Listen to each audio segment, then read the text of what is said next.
வணக்கம். ஆகாஷ்வாணி திருச்சிராப்பள்ளி. மாநில செய்திகள் வாசிப்பவர் சாந்தி ரமேஷ். தலைப்புச் செய்திகள்.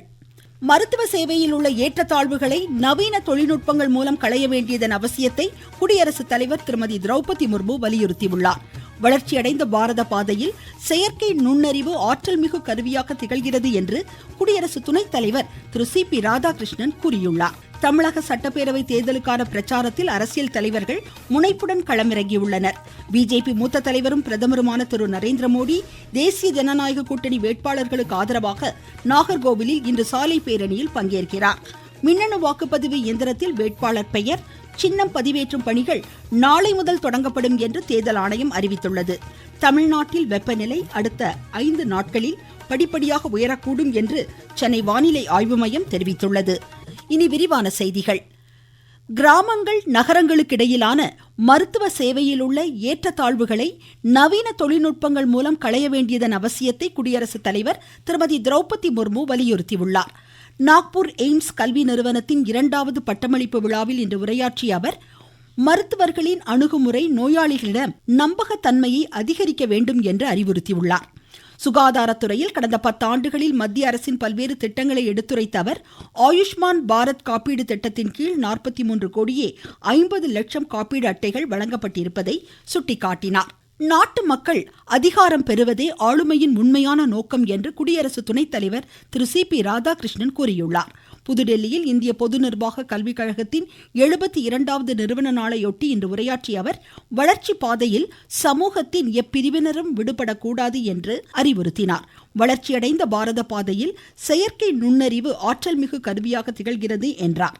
எதிர்கால சவால்களை வலிமையுடன் எதிர்கொள்ளும் வகையில் ஒட்டுமொத்த சமுதாயமும் அனைத்து திறன்களையும் பெறுவதன் அவசியத்தையும் திரு சி.பி. ராதாகிருஷ்ணன் வலியுறுத்தினார். தமிழ்நாட்டில் 234 சட்டப்பேரவை தொகுதிகளுக்கு வரும் 23ஆம் தேதி நடைபெறும் தேர்தலுக்கான பிரச்சாரம் முடிய இன்னும் 6 நாட்களே எஞ்சிய நிலையில் அரசியல் தலைவர்கள் வாக்கு சேகரிப்பில் முழுவீச்சில் ஈடுபட்டுள்ளனர். பிஜேபி மூத்த தலைவரும் பிரதமருமான திரு நரேந்திர மோடி தேசிய ஜனநாயக கூட்டணி வேட்பாளர்களை ஆதரித்து கன்னியாகுமரி மாவட்டம் நாகர்கோவிலில் இன்று சாலை பேரணியில் பங்கேற்று வாக்குகளை திரட்ட உள்ளார். திமுக தலைவர் திரு மு க ஸ்டாலின் தர்மபுரியில் இன்று காலை நடைப்பயணம் மேற்கொண்டு தமது கட்சி வேட்பாளர்களுக்கு ஆதரவு திரட்டினார்.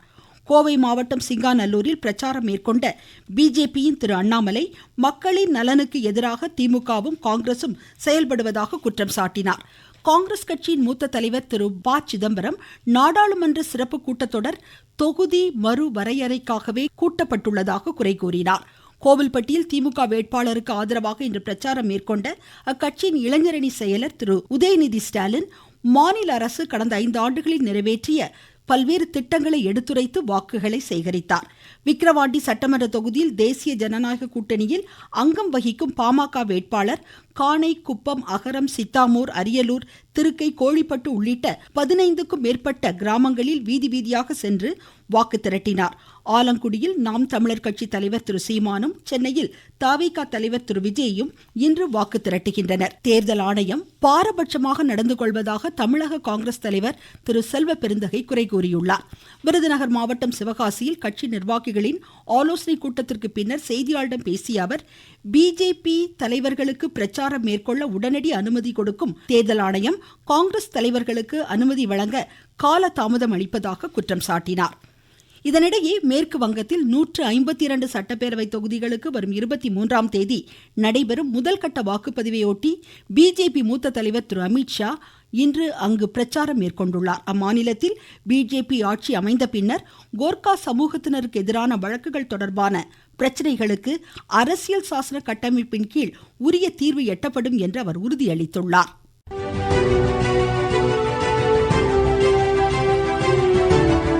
தேர்தல் களம்.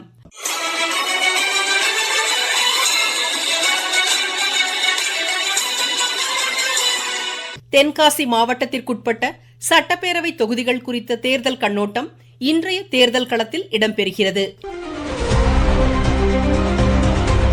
தென்காசி மாவட்டம் அடவிநேனார் அணை, குண்டாறு அணை, கருப்பாநதி அணை, ராமநதி அணை, கடனாநதி அணை என 5 அணைகள் உள்ளடக்கிய மாவட்டம் என்பதால் பிரதான தொழிலாக விவசாயம் மேற்கொள்ளப்பட்டு வருகிறது. மாவட்டத்திற்குட்பட்ட சங்கரன்கோவில், வாசுதேவநல்லூர், கடையநல்லூர், தென்காசி, ஆலங்குளம் என 5 சட்டமன்ற தொகுதியில் மொத்தமாக 12,64,411 பேரும் வாக்களிக்க உள்ளனர். மேலும் 5 சட்டமன்ற தொகுதிகளில் மொத்தமாக 95 வேட்பாளர்கள் தேர்தல் களத்தில் போட்டியிடுகின்றனர். சங்கரன்கோவில் சட்டமன்ற தொகுதியை பொறுத்தவரை 10,000க்கும் மேற்பட்ட விசைத்தறி கூடங்கள் உள்ளன. விவசாயிகளுக்கு வழங்கக்கூடிய இலவச மின்சாரம் போல விசைத்தறி தொழிலாளர்களுக்கும் வழங்கிட வேண்டும். வாசுதேவநல்லூர் சட்டமன்ற தொகுதியை பொறுத்தவரை செண்பகவல்லி அணைக்கட்டின் உடைப்பை சரி செய்ய நடவடிக்கை எடுக்க வேண்டும். கடையநல்லூர் சட்டமன்ற தொகுதியை பொறுத்தவரை இளைஞர்களுக்கு வேலைவாய்ப்பு வழங்குவதற்கு தொழிற்சாலைகள் அமைக்க வேண்டும். அடவிநேனார் அணை, குண்டாறு அணை, கருப்பாநதி அணை உள்ளிட்ட 3 அணைகள் உள்ள நிலையில் இதனை தூர்வாரி நடவடிக்கை எடுத்து விவசாயிகளுக்கு நலன் காக்க முன்வர வேண்டும். ஆலங்குளம் சட்டமன்ற தொகுதியை பொறுத்தவரை அரசு பொறியியல் கல்லூரி மற்றும் அரசு கலைக்கல்லூரிகளை திறக்க வேண்டும் எனவும், தென்காசி சட்டமன்ற தொகுதியை பொறுத்தவரை குற்றாலத்தை தரம் உயர்த்தி உலக சுற்றுலா தல வரைபடத்தில் இடம்பெற செய்ய வேண்டும் உள்ளிட்ட பிரதான கோரிக்கையாக மக்கள் எதிர்பார்த்துள்ளனர். தென்காசி மாவட்டத்திலிருந்து செந்தில். நீங்கள் கேட்டுக்கொண்டிருப்பது ஆகாஷ்வாணியின் மாநில செய்தி அறிக்கை. தேர்தல் வந்தாச்சு, தேர்தல் தேதியும் வந்தாச்சு, தேர்தல் வந்தாச்சு, தேர்தல் தேதியும் வந்தாச்சு. வாக்கு செலுத்த எனக்கு வயசும் வந்தாச்சு, வாக்கு செலுத்த எனக்கு வயசும் வந்தாச்சு. இந்த தேர்தலில் என் வாக்கு முத்திரை பதிக்கும் முதல் வாக்கு, இந்த தேர்தலில் என் வாக்கு முத்திரை பதிக்கும் முதல் வாக்கு. தேர்தல் வந்தாச்சு, தேர்தல் தேதியும் வந்தாச்சு, தேர்தல் வந்தாச்சு, தேர்தல் தேதியும் வந்தாச்சு. நேர்மையும் உரிமையும் கடமையும் சேர்த்து வாக்களிப்பதே செல்வாக்கு. மின்னணு வாக்குப்பதிவு இயந்திரங்களில் வேட்பாளர் பெயர் சின்னம் பதிவேற்றும் பணிகள் நாளை முதல் தொடங்கும் என்று தேர்தல் ஆணையம் அறிவித்துள்ளது. வாக்குச்சாவடி வாரியாக ஒதுக்கீடு செய்யப்பட்ட மின்னணு வாக்குப்பதிவு இயந்திரங்கள் மற்றும் வாக்கு ஒப்புகை சீட்டு இயந்திரங்களின் விவரங்கள் அனைத்து வேட்பாளர்களுக்கும் பகிரப்படும் என்றும் ஆணையம் கூறியுள்ளது. இந்நிலையில் தேர்தல் பணிகளில் ஈடுபடும் அரசு ஊழியர்கள், ஆசிரியர்களிடமிருந்து தபால் வாக்குகளை பெறும் பணிகள் இன்று தொடங்கியுள்ளன. நாமக்கல் மாவட்டத்தில் தேர்தல் தினத்தன்று அத்தியாவசிய பணியில் ஈடுபடும் தீயணைப்பு, போக்குவரத்து, மின்சாரம் உள்ளிட்ட 8 துறைகளை சேர்ந்த 757 அலுவலர்கள் நாளை மறுநாள் முதல் 3 நாட்களுக்கு மாவட்ட தேர்தல் நடத்தும் அலுவலகத்தில் தபால் வாக்கு மையத்தில் வாக்குகளை பதிவு செய்யலாம் என்று மாவட்ட தேர்தல் அலுவலர் திருமதி துர்காமூர்த்தி கூறியுள்ளார். சிவகங்கை மாவட்டத்தில் 85 வயதிற்கு மேற்பட்டவர்கள் மற்றும் மாற்றுத்திறனாளிகள் தபால் வாக்குகளை செலுத்த மாவட்டத்தில் செயல்படும் குழுக்களிடம் தங்களது வாக்குகளை செலுத்துமாறு மாவட்ட தேர்தல் அலுவலர் திருமதி பொற்கொடி கேட்டுக்கொண்டார். திருப்பத்தூர் மாவட்டத்தில் 100% வாக்குப்பதிவை வலியுறுத்தி பிரம்மாண்ட பலூன் இன்று பறக்கவிடப்பட்டதாக எமது செய்தியாளர் கூறுகிறார். திருப்பத்தூர் மாவட்ட ஆட்சியர் அலுவலக வளாகத்தில் மாவட்ட ஆட்சியர் தலைமையில் 100% வாக்களிக்க வேண்டும் என்று விழிப்புணர்வு ஏற்படுத்தும் குறும்படம் வெளியிட்டனர். திருப்பத்தூர் மாவட்ட பறவையான சாம்பல் நிற இருவாச்சி வாக்கு ராணியாக மக்கள் அனைவரும் வரும் பொது தேர்தலில் கட்டாயமாக வாக்களிக்க வேண்டும் என்று விழிப்புணர்வு ஏற்படுத்தியது. 100% வாக்களிப்பை உறுதி செய்யும் வாக்காளர் விழிப்புணர்வு ராட்சத பலூன் பறக்கவிடப்பட்டது. திருப்பத்தூரில் இருந்து அனுராதா. நாடாளுமன்றத்தின் சிறப்பு கூட்டத்தொடர் நாளை தொடங்குகிறது. 3 நாட்கள் நடைபெறும் இந்த கூட்டத்தில் மகளிருக்கு இடஒதுக்கீடு மசோதா குறித்து விரிவாக விவாதிக்கப்படுகிறது. இதனிடையே மகளிர் இடஒதுக்கீடு மசோதா குறித்த அனைத்து அம்சங்களும் கவனத்துடன் ஆராயப்பட்டிருப்பதால் அது குறித்து யாரும் கவலைப்பட தேவையில்லை என்று நாடாளுமன்ற விவகாரங்கள் துறை அமைச்சர் திரு கிரண் ரிஜிஜு கூறியுள்ளார். புதுடெல்லியில் செய்தியாளர்களிடம் பேசிய அவர் அனைத்து மாநிலங்களுக்கும் உரிய இடங்கள் அளிக்கப்படுவது கவனத்தில் கொள்ளப்பட்டிருப்பதாகவும் குறிப்பிட்டார். கேரள மாநில புத்தாண்டான விஷு பண்டிகை இன்று கொண்டாடப்படுவதையொட்டி குடியரசு துணைத் தலைவர் திரு CP ராதாகிருஷ்ணன், பிரதமர் திரு நரேந்திர மோடி உள்ளிட்டோர் மலையாள மொழி பேசும் மக்களுக்கு வாழ்த்து தெரிவித்துள்ளனர். அசாம் மாநில மக்களின் புத்தாண்டான பிகுவும் மேற்கு வங்க மாநில புத்தாண்டான பைஷக்கும் இன்று மகிழ்ச்சியுடன் கொண்டாடப்படுகின்றன. தமிழ்நாட்டில் மீன்பிடி தடைக்காலம் இன்று அமலுக்கு வந்த நிலையில் விசைப்படகுகள், ஆழ்கடல் மீன்பிடி படகுகள் கரையோரங்களில் நிறுத்தி வைக்கப்பட்டுள்ளன. பாரம்பரிய மீன்பிடி படகுகளான பாய்மரப்படகு, நாட்டுப்படகு மற்றும் கட்டுமரங்கள் வழக்கம் போல் கடலுக்குள் செல்லும் என்று அறிவிக்கப்பட்டுள்ளது. தமிழகத்தின் உள் மாவட்டங்களில் அதிகபட்ச வெப்பநிலை 2 முதல் 3 டிகிரி செல்சியஸ் வரை அடுத்த 5 நாட்களுக்கு படிப்படியாக உயரக்கூடும் என்று சென்னை வானிலை ஆய்வு மையம் தெரிவித்துள்ளது.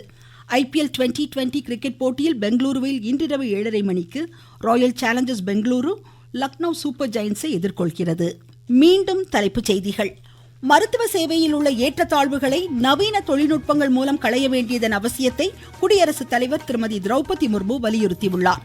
வளர்ச்சியடைந்த பாரத பாதையில் செயற்கை நுண்ணறிவு ஆற்றல் மிகு கருவியாக திகழ்கிறது என்று குடியரசு துணைத் தலைவர் திரு சி.பி. ராதாகிருஷ்ணன் கூறியுள்ளார். தமிழக சட்டப்பேரவை தேர்தலுக்கான பிரச்சாரத்தில் அரசியல் தலைவர்கள் முனைப்புடன் களமிறங்கியுள்ளனர். பிஜேபி மூத்த தலைவரும் பிரதமருமான திரு நரேந்திர மோடி தேசிய ஜனநாயக கூட்டணி வேட்பாளர்களுக்கு ஆதரவாக நாகர்கோவிலில் இன்று சாலை பேரணியில் பங்கேற்கிறார். மின்னணு வாக்குப்பதிவு இயந்திரத்தில் வேட்பாளர் பெயர், சின்னம் பதிவேற்றும் பணிகள் நாளை முதல் தொடங்கப்படும் என்று தேர்தல் ஆணையம் அறிவித்துள்ளது.